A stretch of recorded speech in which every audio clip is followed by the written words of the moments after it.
Hashem וזרקתי עליכם מים טהורים וזרקתי עליכם מים טהורים. It's gonna be a splash of them. Chers amis, bonjour, Boker Tov, tout le monde. Bezrat Hashem, on commence une nouvelle Torah, la Torah 51. Alors Bezrat Hashem, que ça amène la bracha pour tout le monde, la refoua, pour tous les malades, la santé, le moral pour tous ceux qui n'ont pas, et toutes les choses qu'on a besoin de Bezrat Hashem. Alors on va commencer donc cette Torah 51 qui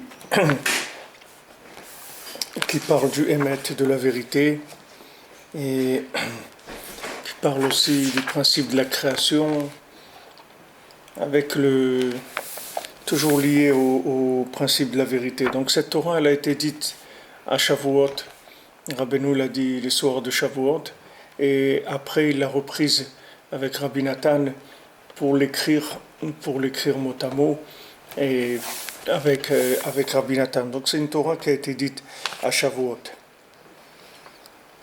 Amar Rabbi Akiva. Donc ici on commence avec une Gemara qui est dans Chagiga, un extrait du Talmud. Amar Rabbi Akiva Keshatem Magim Leavne Shaish Taor. Rabbi Akiva il a dit, lorsque vous allez arriver à un endroit où il y a une pierre de marbre pur, Al tomru maim maim, ne dites pas de l'eau. Shenemar dover shkarim lo yikol leneged einai, parce que il est dit que celui qui ment, c'est écrit dans Teilim, dans les psaumes, celui qui ment, il ne peut pas se tenir devant moi. Donc ça c'est une phrase du Talmud que Rabbi Akiva il met en garde ses élèves, et il leur dit, quand vous arriverez à un endroit où vous verrez du marbre pur, ne dites pas de l'eau, parce que celui qui dit du mensonge, il ne peut pas se tenir devant Hachem. Alors Rabbeinu dit que Hasheker mazik laenaim begashmiut uborachniut. Rabbeinu dit que le mensonge, c'est quelque chose qui abîme la vue, que ce soit la vue physique ou la vue de l'esprit. C'est-à-dire le mensonge, c'est quelque chose qui va faire qu'on ne va pas voir les choses comme il faut, matériellement et aussi de façon spirituelle, c'est-à-dire l'esprit aussi, l'esprit d'analyse, il va être faussé. Beprinat ou mesakrot enaim, comme il est écrit, ils rendent les yeux mensongers. Kikeshanaim kehot em meshakrim, parce que lorsque les yeux s'affaiblissent, alors ils commencent à mentir.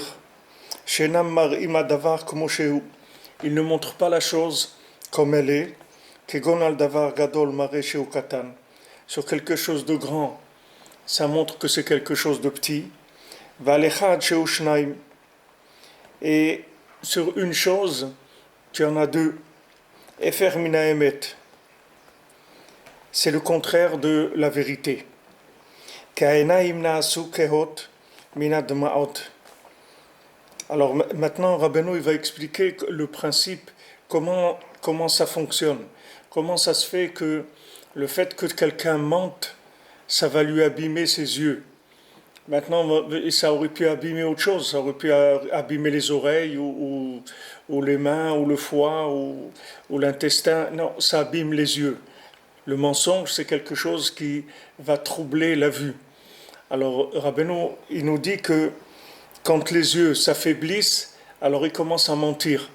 Donc on voit que le mensonge, il va affaiblir la vue.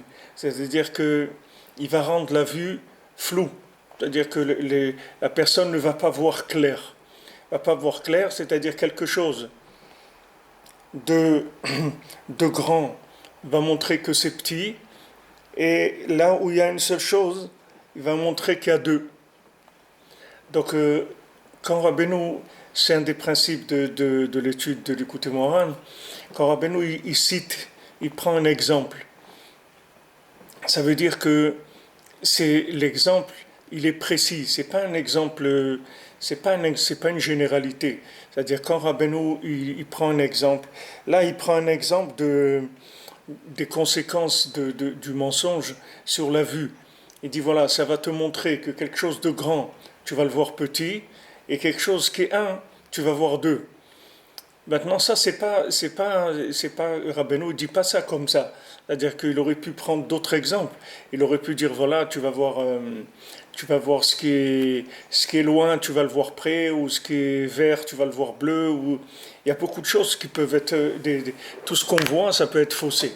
Donc, si Rabbeinu il prend ces exemples, il faut qu'on mette ça de côté, parce que ça va être la conséquence principale du mensonge, c'est-à-dire que ça va rendre la vue quelque chose de grand, ça va nous le montrer petit, c'est-à-dire que ça va changer les choses importantes, elles vont pas être importantes, et bien sûr vice versa, mais ce qu'il y a de grand, on va le voir petit, c'est-à-dire que quand on va approcher quelque chose de très grand, alors on va pas être tellement motivé ni rien parce que on va le voir petit.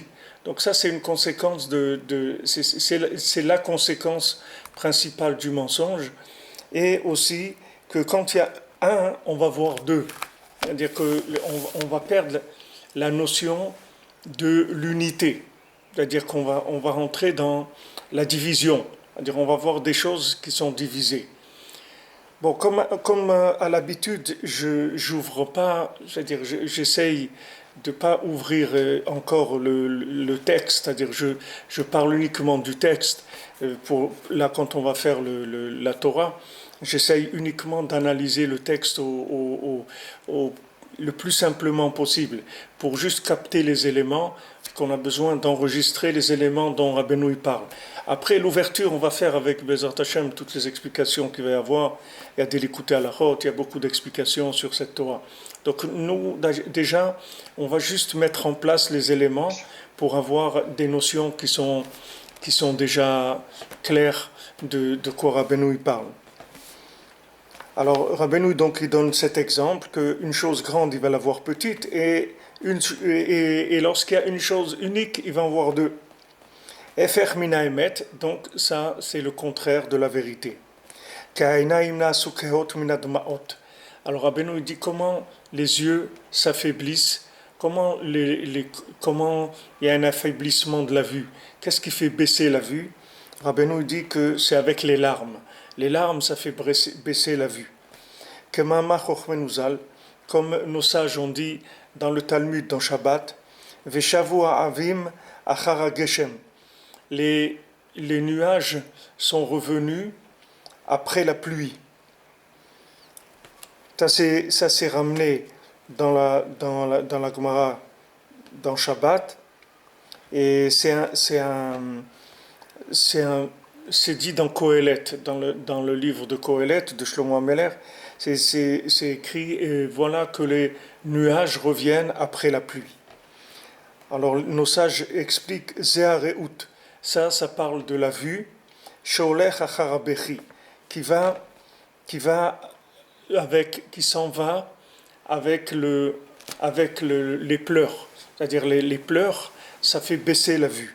C'est-à-dire la vue, elle s'en va avec les pleurs. Udmaot, alors maintenant, donc on voit que le mensonge va entraîner la baisse c'est-à-dire on va mal voir, mais maintenant d'où vient le fait qu'on voit mal, ça vient des pleurs. Et Udmaot emmemotre amarashchora. Maintenant d'où viennent les pleurs? Les pleurs viennent du trop-plein de la bile. C'est-à-dire quand la bile, elle va pas sécréter, mais elle va donner plus que ce qu'elle a en plus, alors ça donne des larmes. C'est-à-dire quand il y a trop de bile, ça entraîne des larmes. Bon, de là, quand on dit à quelqu'un ne te fais pas de la bile, etc., parce que on sait que la bile, c'est-à-dire quand il y a trop la personne se soucie trop, ça fait trop travailler la bile et ça entraîne les larmes. Les larmes, c'est le surplus de fonctionnement de la bile. Que maintenant il y a un fonctionnement physique qui fait que le corps il va rejeter le surplus de bile par les yeux, c'est-à-dire par des larmes. Maintenant, d'où la bile, elle prend c'est-à-dire d'où elle est alimentée. Elle est alimentée par les akirat adamim, par l'impureté qu'il y a dans le sang. Et le sang, il se trouble avec le mensonge.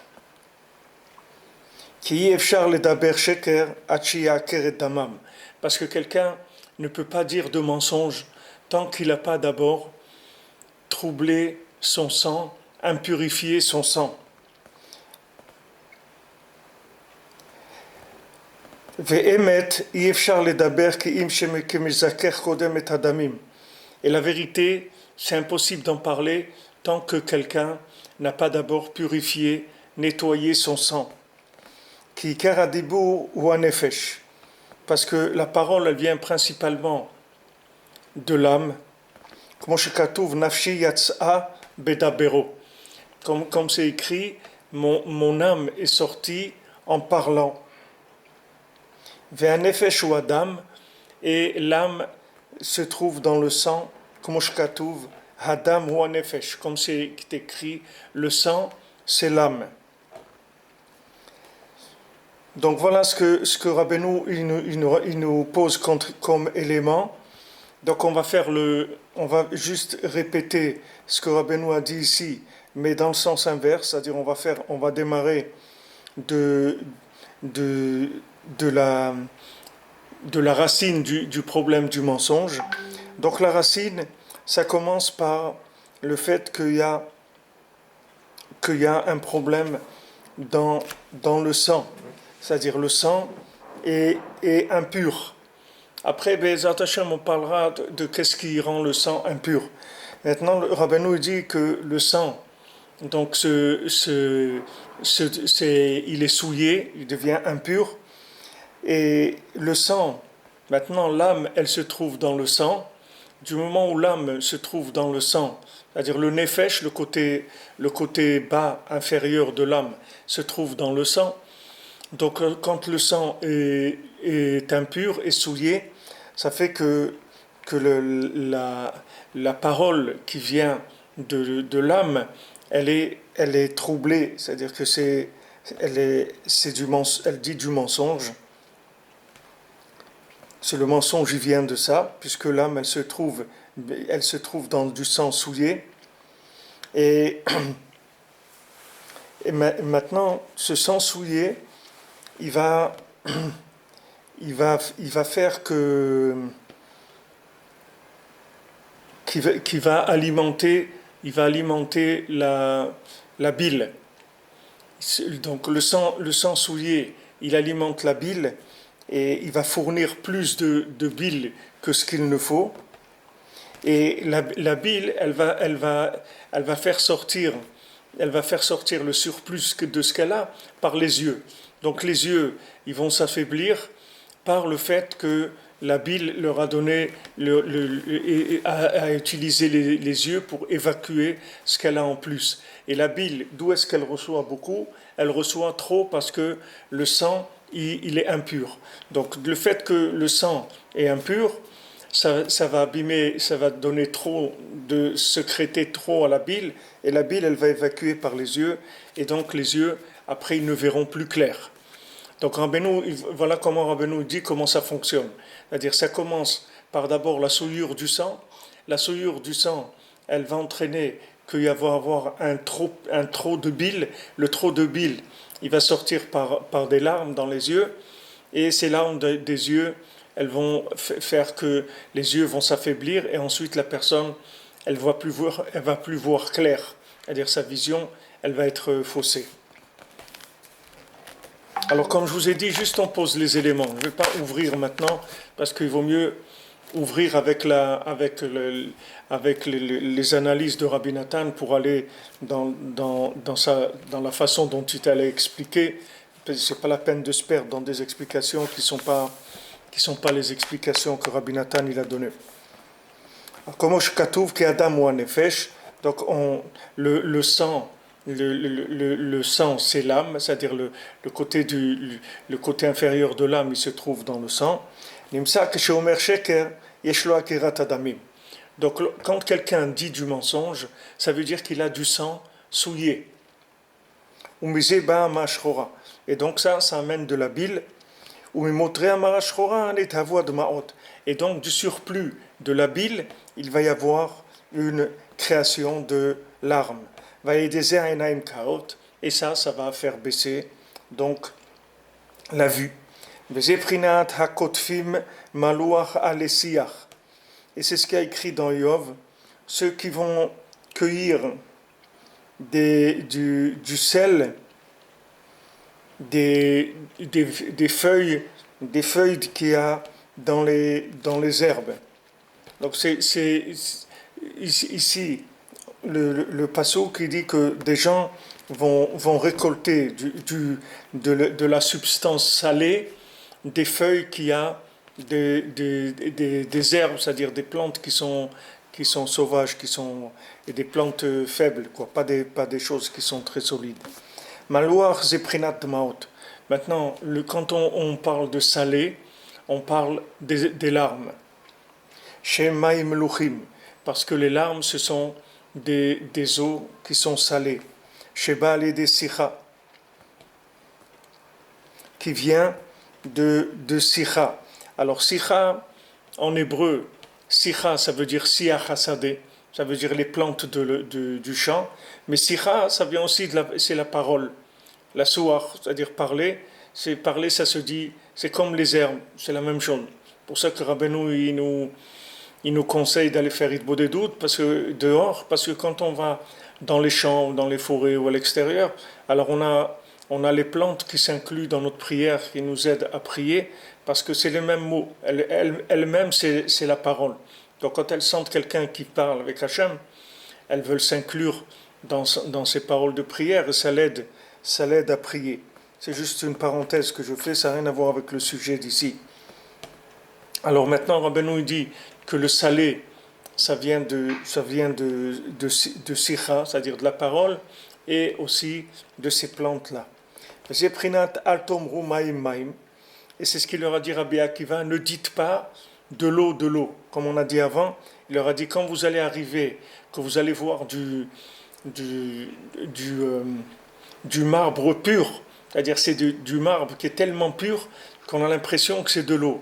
Mais il leur a dit, ne dites pas de l'eau. Quand vous allez voir ce marbre pur, ne dites pas de l'eau. Shu Azra Sheker, c'est-à-dire il les a mis en garde sur le mensonge. Comme là-bas, la Gemara, elle termine en disant, celui qui dit des mensonges, alors il ne peut pas se tenir devant mes yeux. Là aussi, vous voyez que la Gemara, elle utilise les yeux, c'est-à-dire que la même chose que nous, notre vue par rapport à Hachem, et Hachem, sa vue par rapport à nous.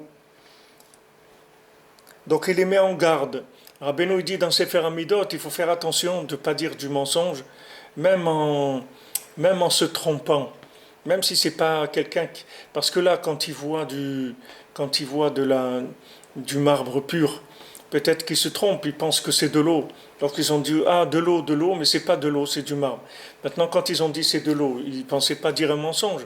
Rabbeinu dit, il faut faire attention aussi de ne pas dire un mensonge, même si c'est un mensonge qui est une erreur.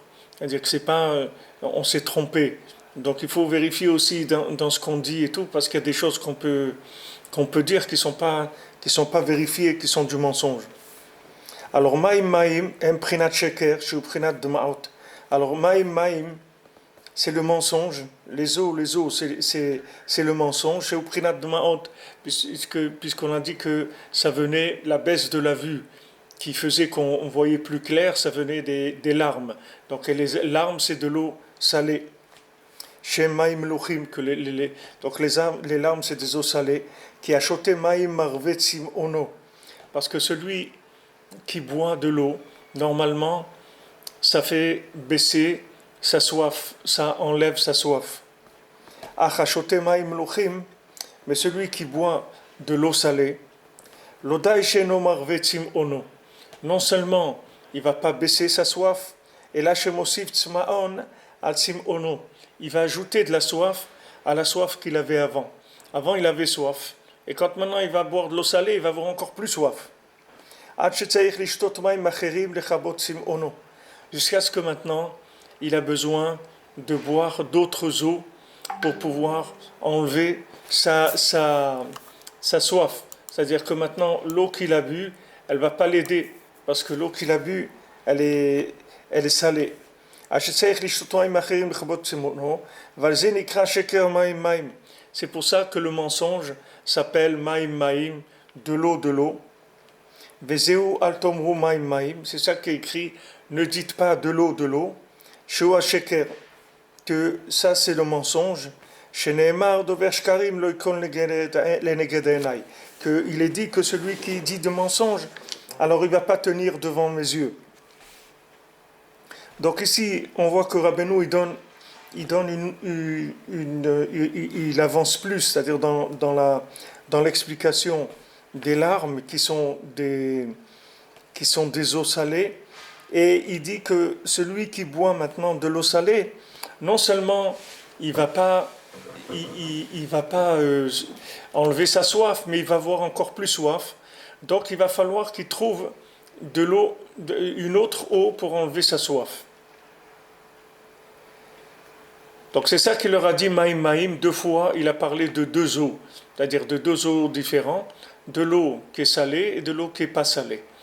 Donc par rapport à ce qu'on a dit avant, le sang qui est impur, il va entraîner un fonctionnement de la bile qui va être au-delà de ce qu'elle doit avoir normalement, et ça va sortir par les yeux, ce qu'il y a en plus, et ça va sortir par des larmes. Et ces larmes, comme elles sont salées, et elles vont abîmer la vue. Vous voyez, le sel, c'est quelque chose qu'on ne supporte pas. Si quelqu'un il va dans la mer morte, et il ne peut pas ouvrir les yeux. Même dans la mer Stam, qui est salée, il ne peut pas ouvrir les yeux. Mais dans des endroits très salés, l'œil il est très très sensible au sel. Alors maintenant, qu'est-ce que ça, Rabbeinu dit que maintenant l'eau salée, non seulement ça n'enlève pas la soif, mais ça l'augmente. Et donc après, j'ai trouvé une autre eau. Alors ça, Rabbeinu, il veut nous dire que maintenant, quand quelqu'un il a du sang impur, que ça fabrique trop de bile, et donc il y a des larmes salées, ça va faire que ses yeux, ils vont pas voir ce qu'ils doivent voir, puisque maintenant ils voient pas bien. Donc il va voir soit ce qui est grand, il va le voir petit, et là où il y a 1, il va voir 2. Donc maintenant qu'est-ce que ça change? Ça change que s'il voyait clair, alors il n'aurait pas besoin d'aller chercher autre chose. C'est-à-dire que si son eau n'était pas salée, il n'aurait pas eu besoin d'aller chercher une autre eau. Puisque maintenant, si l'eau était douce, ça lui aurait enlevé la soif. Maintenant qu'il a de l'eau salée, ça augmente la soif et ça l'oblige à aller chercher une autre eau. Comme Rabbeinu il a dit quand Rabbeinu il devait marier sa fille et que le mariage devait se passer dans la ville de la fille, c'est comme ça que c'est l'habitude que le mariage se parle dans la ville de la mariée. Et de l'autre côté, du jeune marié, alors le père était malade. C'était un grand sadique, mais il était malade, il ne pouvait pas se déplacer, donc il a demandé à Rabbeinu qu'il fasse le mariage dans sa ville. Et comme Rabbeinu n'avait pas l'habitude d'insister pour quoi que ce soit, il a dit il n'y a pas de problème. D'accord. Et donc ils ont décidé de faire le mariage dans la ville du garçon et pas dans celle de la fille. Et après, ils ont dit à Rabbeinu pour l'excuser. Il lui dit, vous savez, il est malade et il a des problèmes de vue, il ne voit pas bien. Alors Rabbeinu dit, je sais qu'il ne voit pas bien. Parce que s'il voyait, il serait venu à quatre pattes pour faire le mariage de son fils dans ma ville, dans notre ville. Alors Rabbeinu tout de suite, quand ils lui ont dit, eux ils lui ont dit qu'il était malade des yeux physiquement, mais Rabbeinu tout de suite, il a placé tout de suite à un autre niveau. Il a dit, je sais qu'il ne voit pas bien, parce que s'il voyait bien, alors il serait venu dans ma ville, il aurait vu qu'est-ce que c'est de venir faire le mariage, et il serait venu dans n'importe quel état où il serait venu quand même. Donc on voit que maintenant la vue, c'est quelque chose qui entraîne le rassasiement. On est un petit peu en rapport avec la Torah Noun, mais la Gemara, elle dit qu'un aveugle, il n'est jamais rassasié, parce qu'il ne voit pas. D'accord ? Pourtant, le rassasiement, on parle de la nourriture en général, mais la Gemara, elle parle de la nourriture. C'est-à-dire que quand maintenant vous donnez à manger à un aveugle, alors le pauvre, il est jamais rassasié, parce que ce qui rassasie, c'est la vue, c'est la vue de la chose. Comme on dit, on va lui en mettre plein la vue, ou quand on a vu quelque chose, alors ça y est, on se sent déjà rassasié de ce qu'on a vu. Dans le nian de la vue, il y a un nian de se nourrir, c'est-à-dire que le principal, ce qui nous nourrit dans la vie, que ce soit physiquement ou spirituellement, c'est ce qu'on voit, c'est ça qui nous nourrit. Si quelqu'un maintenant il voit la vérité, alors il est rassasié, il est serein, il est bien. Si quelqu'un ne voit pas la vérité, alors c'est comme s'il a bu de l'eau salée. C'est-à-dire tout ce qu'il voit, ça lui entraîne des questions, et des questions, et des questions, et des contradictions, des trucs. Tout le temps, il est en train de se poser des questions. Et pourquoi ? Parce qu'il boit de l'eau salée. C'est-à-dire que le fait que le sang est impur, ça fait il a de la bile, et la bile ça entraîne les larmes, et les larmes elles abîment ses yeux, et donc il va pas voir clair. Il va pas voir clair. Donc quand il voit pas clair, si vous voyez pas la chose comme il faut la voir, vous pouvez pas être connecté avec la chose. Vous pouvez pas tirer de la chose ce que vous devez tirer. Si vous voyez la vie en général, sous un angle qui est faux, la vie, elle ne peut pas vous donner de la joie, elle ne peut pas vous donner de l'énergie, tout ce qu'elle doit vous donner, elle ne peut pas vous le donner, parce que comme vous le voyez, ce n'est pas comme ça que ça doit être. Vous ne voyez pas la chose comme elle doit être. Comme il dit, quelque chose de grand, on le voit petit. Donc on ne va pas courir vers quelque chose de petit. Mais si on savait que cette petite chose-là, elle est grande, alors on aurait couru. Mais comme maintenant on le voit petit, alors on le met de côté, parce que c'est une petite chose. C'est-à-dire que les choses importantes, on va passer à côté, et les choses qui sont secondaires, on va en faire des choses principales. Quelqu'un il va s'occuper par exemple de son travail plus que de sa famille. Pourquoi ? Parce que pour lui le travail c'est important, et la famille par rapport à son travail c'est secondaire. C'est aussi important, mais c'est petit par rapport au travail, parce que le principal c'est le travail, alors que c'est faux. Le principal c'est sa famille, et le travail c'est secondaire. C'est le contraire, le travail vient pour la famille. La famille, elle n'est pas là pour le travail. On ne vit pas pour l'argent, on a besoin d'argent pour vivre. Donc quand on dit on a besoin d'argent pour vivre, ça veut dire que le but c'est la vie, c'est pas l'argent. Mais quand les gens ils ont placé comme but de leur vie l'argent, alors ça y est, ils ont faussé les instruments de mesure, et après ça va entraîner que toutes les analyses, tout le comportement, tout va découler de ça. Donc il faut faire attention au mensonge, parce que c'est quelque chose d'extrêmement dangereux. Si on ne voit pas bien, alors on est à côté. On est à côté. Bien sûr, si on sait qu'on ne voit pas bien et qu'on cherche quelqu'un qui voit, comme on dit, un aveugle qui cherche quelqu'un qui le dirige.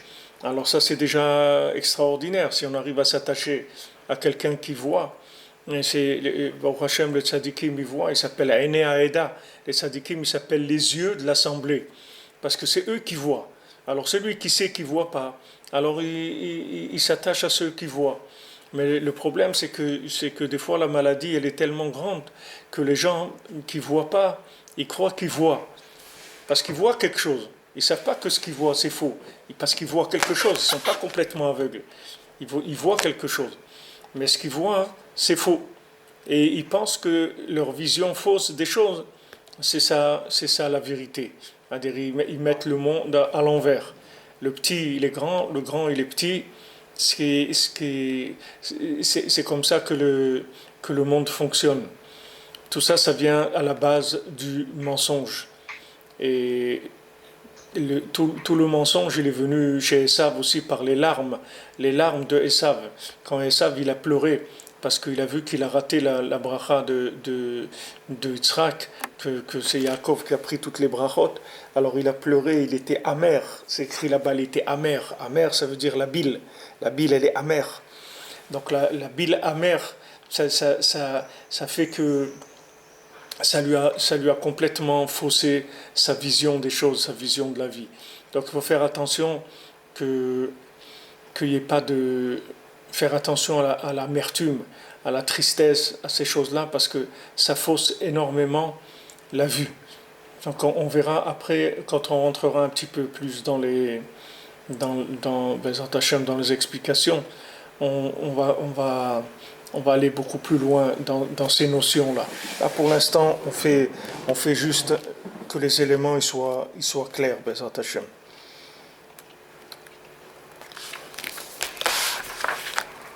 Alors, Rabbeinu dit Vithavut hasheker shuara shuatuma. Rabbeinu dit comment est né le mensonge, comment est né le mal, comment est né la touma, l'impureté. Ou mahmat arechuk mechad. C'est parce que on est loin de l'unité, de un. Donc Rabbeinu maintenant, vous voyez que quand il nous a dit quand un, il voit deux, parce qu'il louche, c'est-à-dire il voit une chose, au lieu de voir une, il voit deux. Alors Rabbeinu, vous voyez que l'exemple qu'il a pris, vous voyez comment il est lié à l'explication qu'il va donner du mensonge. Donc il dit que le mensonge qui est le mal, qui est l'impureté, c'est à cause de l'éloignement de un. Kiara ou negdiout. Parce que qu'est-ce que c'est le mal? Le mal, c'est l'opposition. C'est quelque chose qui est opposé. Les machal, comme exemple. Kolma sheu neged retsono shel adam ou ra'a. Tout ce qui est contre la volonté de l'homme, c'est mal pour lui. Ce qui est bien pour lui, c'est ce qui va dans sa volonté. Ce qui n'est pas sa volonté, alors ça s'appelle mal pour lui. Ou be'echad en shayach negdiout.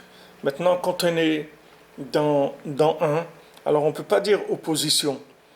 Et la kolotov, tout est bien. Quand est-ce que maintenant il y a du mal?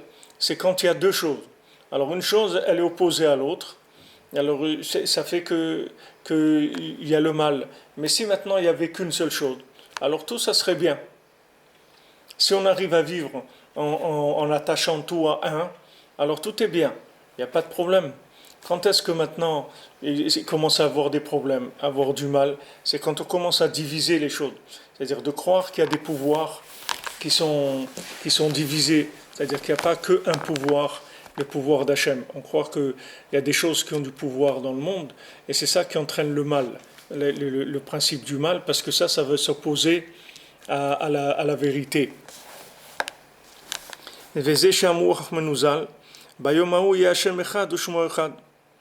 Comme c'est écrit, ce jour-là, c'est-à-dire quand Mashiach va venir, alors ce jour-là, Hachem il sera un, et son nom aussi, il sera un. C'est-à-dire qu'il y aura plus de...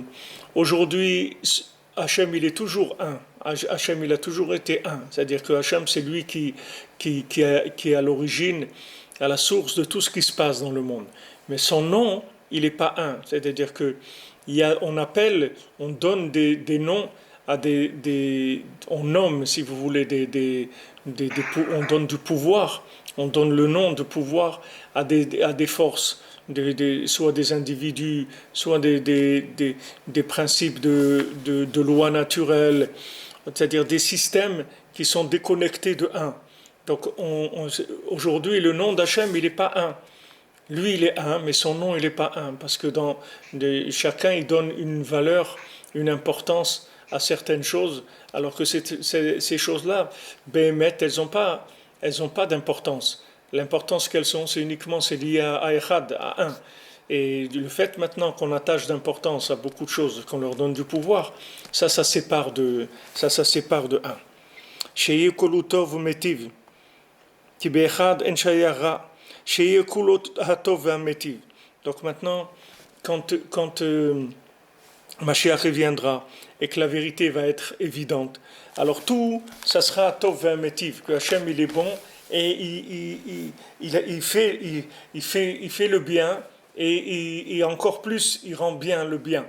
Alors Atov Ve'ametiv, c'est une bénédiction qu'on fait.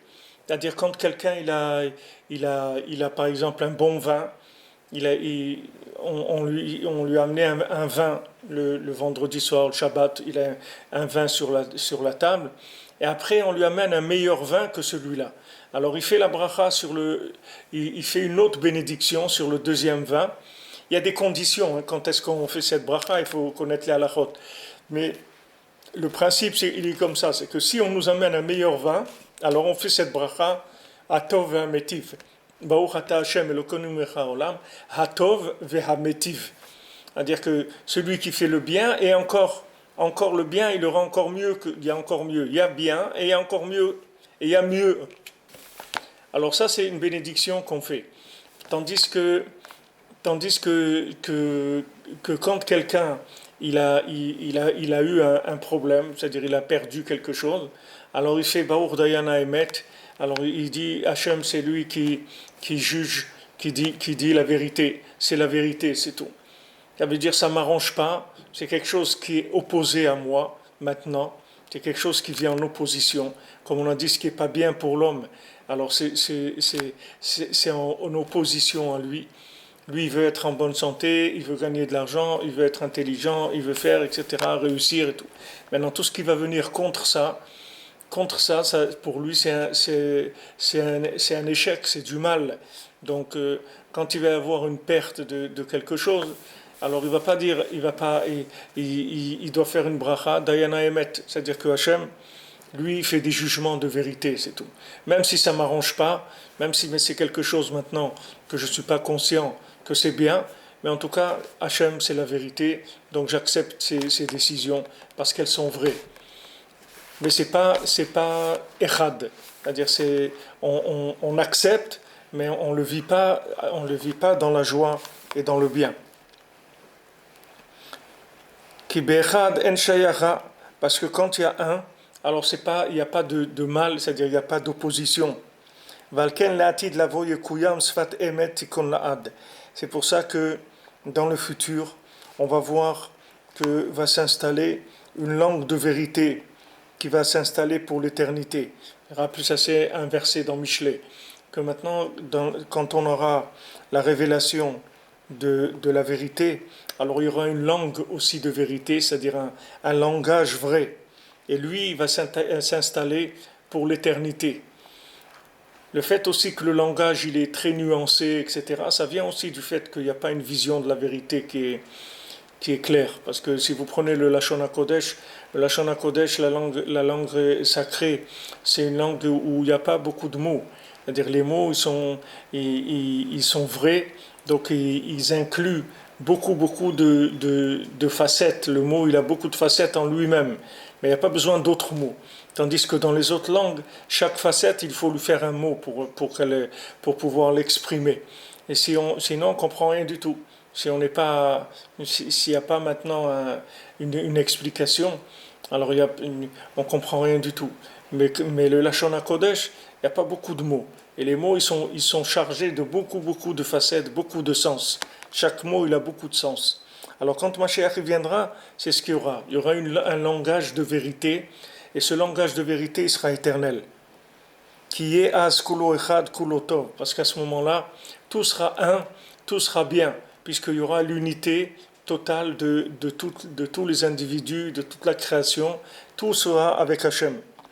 Qui émet ou echad. Parce que émet, c'est toujours un.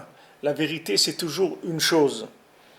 Les machal, Rabbeinu donne encore un exemple. Al kli kesef, maintenant sur un objet en argent, kesheomri malav sheu kli kesef.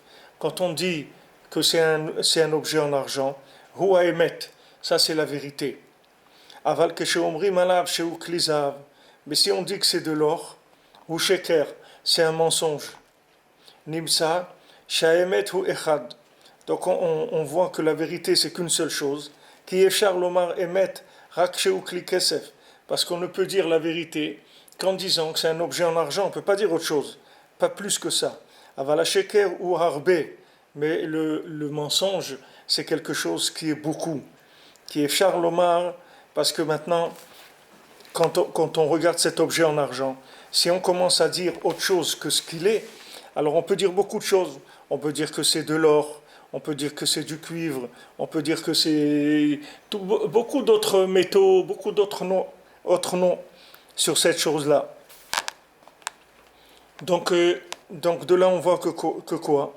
Que le sheker, c'est quelque chose qui est la multitude. C'est-à-dire que au départ, ça part du fait que tout n'est pas un, mais ça suffit pas que ça soit deux. C'est pas uniquement deux, ça va être 3, 4, 5, 10, 20, 100, ça va être beaucoup de mensonges. C'est-à-dire une fois que le mensonge il commence, alors vous pouvez arriver à n'importe quoi comme analyse des choses. Une fois qu'on s'est éloigné de un, après c'est terminé, le référentiel il a disparu, donc après c'est libre cours à l'imaginaire et chacun il va raconter ce qu'il veut, puisqu'on s'est éloigné de un. C'est-à-dire que c'est pas que le mensonge, c'est pas quelque chose qui est un opposé à un. Le mensonge, c'est une multitude de choses. C'est-à-dire que ça se multiplie. Le fait que ça s'éloigne de un, c'est-à-dire la multiplication, elle-même c'est le fruit du mensonge. C'est-à-dire on va multiplier, comme on dit, multiplier les mensonges. C'est-à-dire un mensonge derrière l'autre. Un, il va entraîner l'autre. Quand quelqu'un il ment, alors il faut qu'il mente. Il ne peut pas mentir sur une fois. Il faut qu'il monte sur le truc. Et où il était là-bas. Oui, mais celui-là, il était là-bas, il t'a pas vu. Non, c'est parce qu'il était à côté. Mais s'il était à côté, voilà, les mensonges. Après, quand on commence à dire du mensonge, il faut beaucoup mentir. C'est pas que un, le mensonge. Alors que le émet, c'est un. Cet objet, il est en argent, c'est tout. Avec ça, on a terminé. Avec ça, on a terminé. On n'a pas besoin de dire plus. Mais quand on commence à dire c'est de l'or, c'est du cuivre, c'est du métal, c'est du fer, il n'y a pas de limite dans ce qu'on peut dire. Donc vous voyez toujours dans ce que Rabbeinu rapporte, et vous voyez la ligne que Rabbeinu il dit que le émet, il a un rapport avec un. Donc vous vous souvenez qu'est-ce qu'il avait dit au début, l'exemple qu'il avait dit. Il avait dit quand il voit quelque chose de grand, il voit que c'est petit, et quand il voit un, il voit deux. C'est-à-dire qu'au lieu de voir un, il y a un, mais lui il voit deux. Il n'y a que Hachem, mais lui il voit deux. Il croit qu'il y a Hachem, mais il croit qu'il y a autre chose aussi. Alors il va devoir jongler avec toutes ces choses-là. Il va devoir jongler avec l'argent, avec le travail, avec beaucoup de choses qu'il faut jongler avec. Tandis que si maintenant il dit qu'il n'y a que un, il n'a pas besoin de jongler. Il y a un, c'est tout. C'est lui qui donne la parnassa, c'est lui qui donne la santé, c'est lui qui donne le mariage, c'est lui qui donne les enfants, c'est lui qui donne la joie, c'est lui qui donne tout. Il y a un, c'est tout. Et si maintenant on commence à faire deux, ça va se démultiplier le système. Nimsa sheker ou prinat bikshu cheshbonot rabim. Donc le mensonge, c'est comme il dit Kohelet et Shlomo Ameler, ils ont cherché beaucoup de comptes. Ils ont cherché à faire ils ont fait beaucoup de calculs. Et c'est pour ça que dans le futur, le mal, il va disparaître. Et ça va, le principe de tout ce qui est opposé, ça va s'annuler. Et les larmes, elles vont disparaître. Lo yer'u, hainu bitulara. Lo yar'u, c'est écrit qu'il y aura plus, il y aura plus d'opposition, même dans les animaux. C'est-à-dire qu'il pourrait y avoir un agneau qui va habiter avec un lion, et qui sera à côté d'un lion, et il n'y aura pas de problème. Parce que toute la haine, l'agressivité, toutes ces choses-là qu'il y a dans le monde, ça vient uniquement du mensonge. C'est ça qui crée ça. Mais s'il y avait Echad, qu'il n'y avait qu'une vision, que tout c'est Hachem, il n'y aurait pas tout ça. Donc dans le futur, quand on va voir clairement que tout c'est Hachem, tout le mal va disparaître. Alors quand il y a écrit Lo Yareu, le mot Lo Yareu, ça vient du mot Roé, c'est-à-dire du mot berger, c'est-à-dire faire paître, si vous voulez. On pourra faire paître un lion avec un agneau, mais ça veut dire Yareu aussi, ça veut dire Ra. Ça veut dire, dans le mot Yareu, il y a le mot Ra aussi, c'est-à-dire qu'il n'y aura plus de mal. Bitulara, l'annulation complètement du mal. Uktiv Vegar Zev im Keves. Et il est écrit, il va habiter le Zev, le loup, avec l'agneau. Venamer in Gedi. Et le lamer, le tigre, avec le Gedi, avec le petit chèvre. Hainu prinat bitula itnagdut. C'est-à-dire qu'il n'y aura plus d'opposition. Le principe d'opposition n'existera plus. Uktiv umacha Hashem Elokim dim'a me'al kol panim. Et c'est écrit que Hashem, il va effacer les larmes de tous les visages. Hainu bitul admaot, c'est-à-dire qu'il n'y aura plus de larmes. Quand Mashiach viendra, on ne pleurera plus. Les larmes, ça n'existera plus. Shem Prinat Sheker, parce que les larmes, elles viennent du mensonge, comme on l'a vu, que ça vient du surplus de la bile qui crée les larmes. Ki Aziye Hashem Echad ou Shmo Echad, parce que quand Mashiach viendra, alors Hashem, il sera un, Dieu sera un, et son nom aussi sera un. Sheu Kulotov, ça sera entièrement bien, tout sera entièrement bien. Kulo Emet, tout sera de la vérité. Alken La'atid Lavo, Itbatel Atum'a. C'est pour ça aussi que dans le futur, l'impureté, elle va disparaître. C'est écrit, et le souffle d'impureté, je ferai disparaître de la terre. Parce que à ce moment-là, tout deviendra un. Qui est-ce qui pourra rendre ce qui est impur, le rendre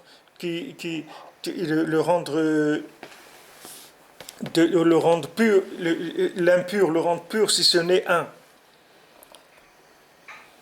C'est-à-dire que l'explication, c'est que l'emprise de ce qui s'appelle la pureté et l'impureté, ça vient de l'éloignement de un. Parce que quand on est dans un, on peut parler de pur ou d'impur. Parce que quand on parle de pur, c'est par rapport à impur. Quand on dit quelque chose est pur, ça s'appelle pur parce que ça pourrait être impur. Mais si la notion d'impureté n'existait pas, alors la pureté aussi, la notion de pureté, ça n'existerait pas parce que ça serait echad, tout serait bien, c'est tout. Ça ne s'appellerait pas pur. Comment on dirait pas, voilà, cette chose-là, elle est vraie. Parce que la chose, elle serait ce qu'elle est, c'est tout. Pas besoin de dire qu'elle est vraie. Comme il a dit Rabbeinu, que l'objet en argent, c'est de l'argent, c'est tout. On n'a pas besoin de dire c'est vrai, parce que c'est la chose elle-même. On n'a pas besoin de parler de vérité. Quand on parle de vérité, c'est par rapport à du mensonge. Mais quand on parle de un, alors il n'y a plus de principe de mensonge et de vérité. Il y a un, c'est tout. C'est la chose, elle est comme ça. Comme Rabbeinu dit pour Moshe Rabbeinu, quand il prophétisait, il disait voilà, la chose elle est comme ça, Zéa Davar, voilà la chose comme Hachem il a dit. Mais les autres prophètes, ils disaient pas Zéa Davar, voilà comment elle est la chose, ils disaient Ko Amar Hachem, voilà comment Hachem a dit. C'est-à-dire eux, c'était déjà une image de ce que Hachem il avait dit. Mais Moshe Rabbeinu, quand il disait quelque chose, ça s'appelle Aspichlaria Meira, c'est-à-dire qu'il avait un miroir qui était clair, c'est-à-dire lui, il voyait la chose comme elle est, mamash, pas un report de la chose, mais la chose elle-même comme elle est. Alors quand vous voyez la chose elle-même comme elle est, on peut pas parler de vérité, parce qu'il n'y a pas de mensonge. Donc c'est la chose, c'est tout. Elle est comme ça. elle est comme ça, elle est comme elle est. Il n'y a pas là-dedans mensonge et vérité. C'est ça. La chose, elle est zehadava. Voilà comment elle est la chose. Donc maintenant, Hachem, il va enlever toutes les larmes. C'est-à-dire que maintenant, les larmes, elles viennent du mensonge. C'est-à-dire que le mensonge et les larmes, c'est la même chose. Pourquoi les gens, ils pleurent?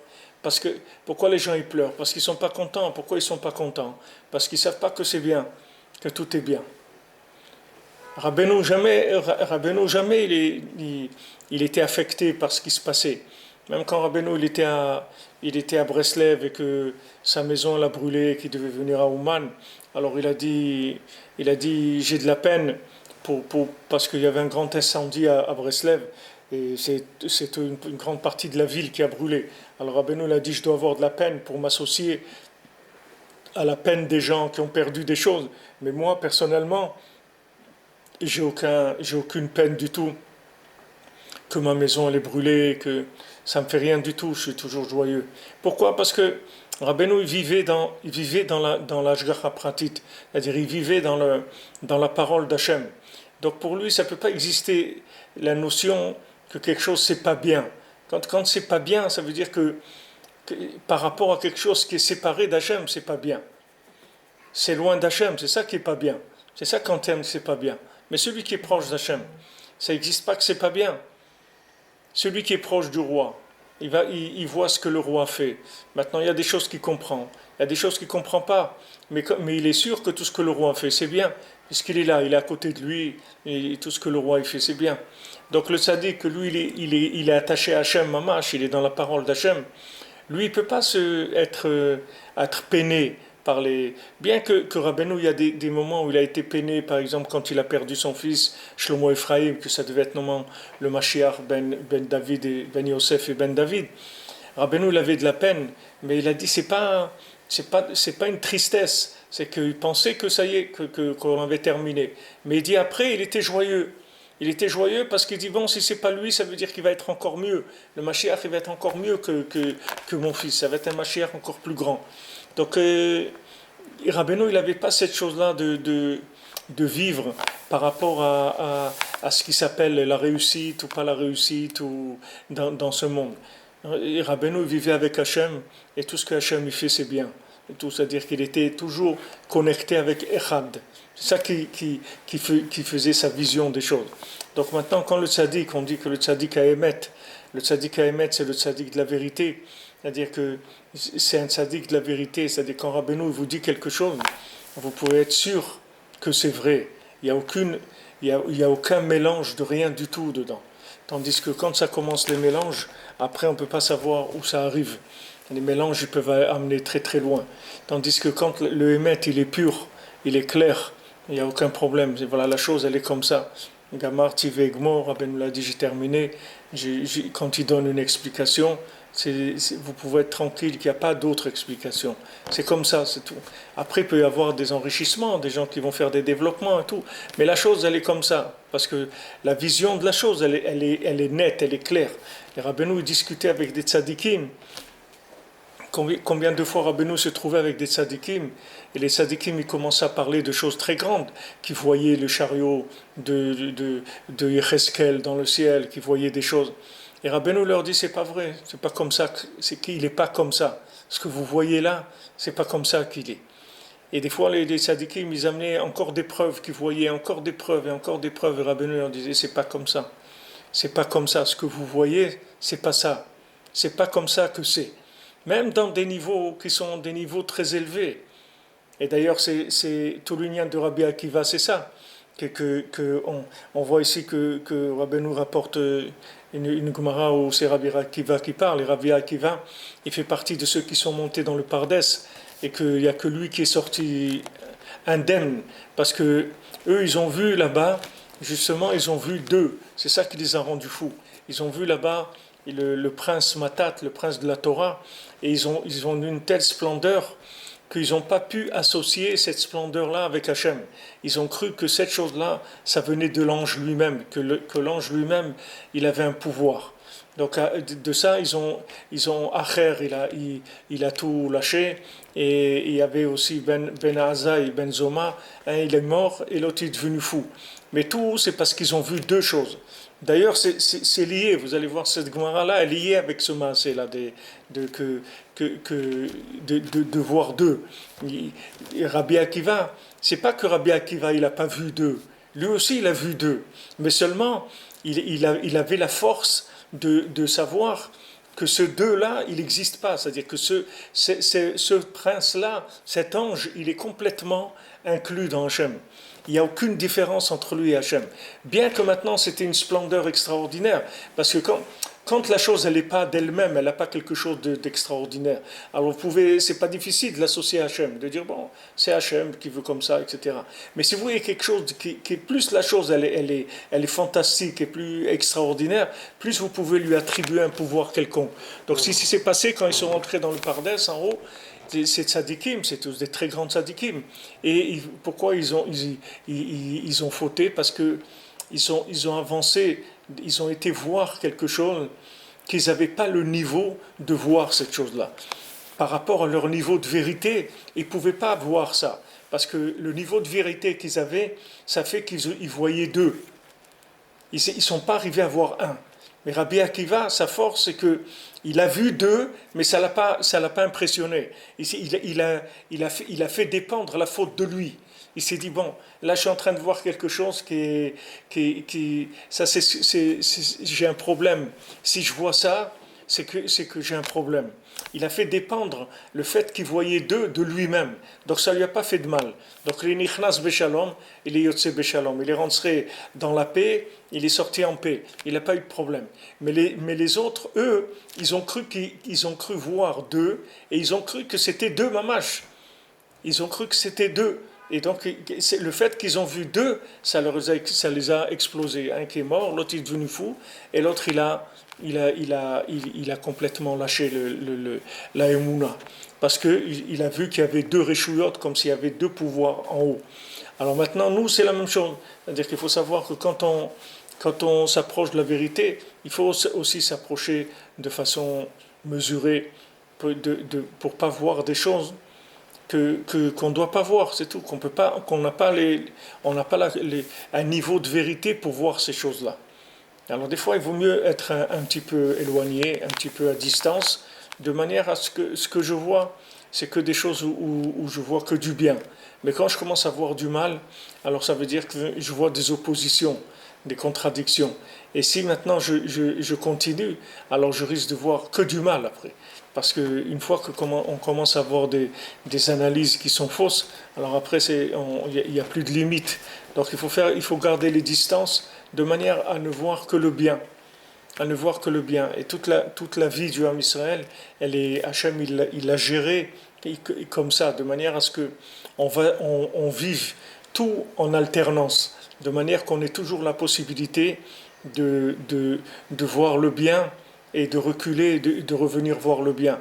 On rentre dans Shabbat, après on ressort pendant 6 jours, et après on revient dans Shabbat. Dans le couple, il y a des cycles, dans le couple, dans tout, il y a des cycles. Et ces cycles-là, ils permettent de garder une vision du bien.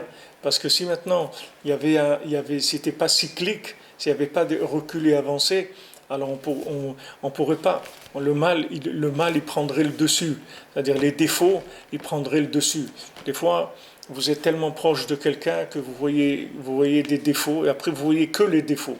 Alors quand vous voyez ça, il faut prendre des distances. Ça veut dire que vous êtes le mensonge, il vous a complètement transformé. Alors il faut prendre de la distance, c'est tout. Il faut prendre du recul de manière à apprécier la personne, de manière à voir le bien dans la personne et de reconstruire. Et ça, c'est indispensable, on ne peut pas faire autrement. C'est comme ça qu'il est fait ce monde. Alors, quand Bezrat Hashem, il y aura la disparition du mensonge, donc il n'y aura plus de larmes, puisqu'il n'y aura personne qui aura de la peine. Tout le monde sera joyeux, parce que tout le monde verra que la volonté d'Hachem, rien d'autre que la volonté d'Hachem.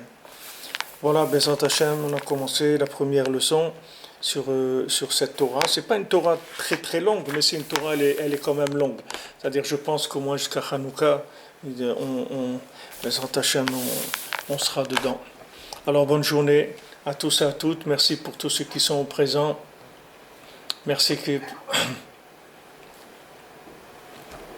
tous ceux qui sont à l'écoute. Merci ceux qui sont au Beth Midrash, ceux qui sont au Beth Midrash à Yerushalayim, Beth Midrash virtuel, Facebook, YouTube, tout. Ashrenu, qu'on a un rêve békazé.